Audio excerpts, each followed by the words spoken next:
I think one of the most moving things is to see a child sleeping. When they're in their sleep, it is as if they're drifting.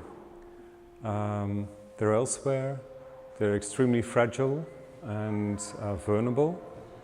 And I thought this was a nice idea to depart from, to produce a sculpture. One of the new sculptures here in the exhibition is a girl covered with a blanket sleeping on a Chesterfield couch.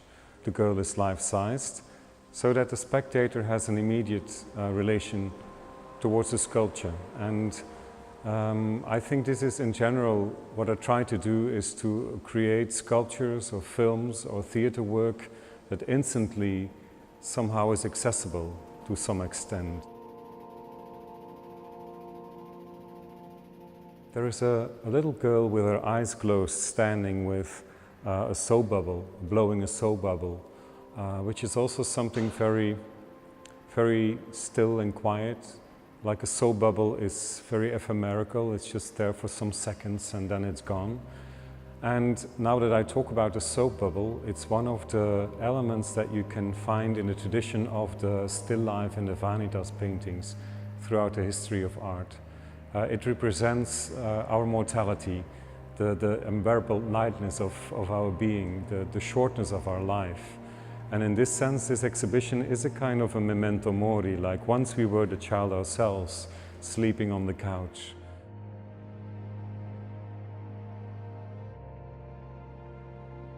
I think the most dominant color in this exhibition is the gray.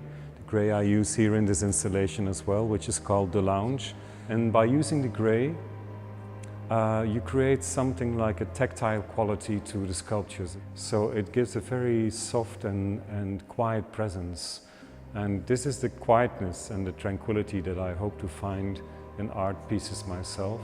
And that's also what I try or aim at when I'm producing visual artworks or works in other media.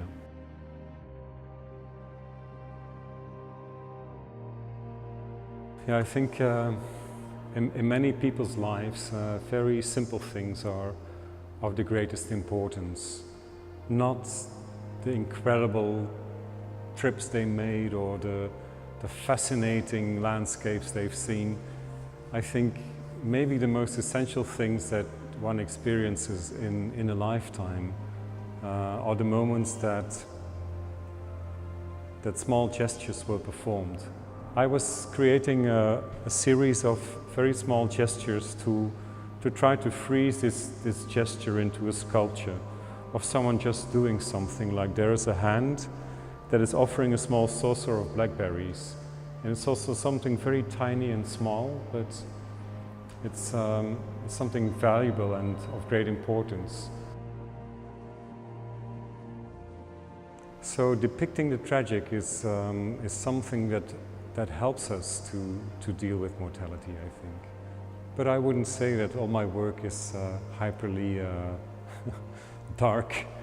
I'm not a pessimist whatsoever, so I would rather say the opposite. It is because you deal with it, it's because you're not afraid to show the melancholic side of life, that you can find more easily your peacefulness and your calm.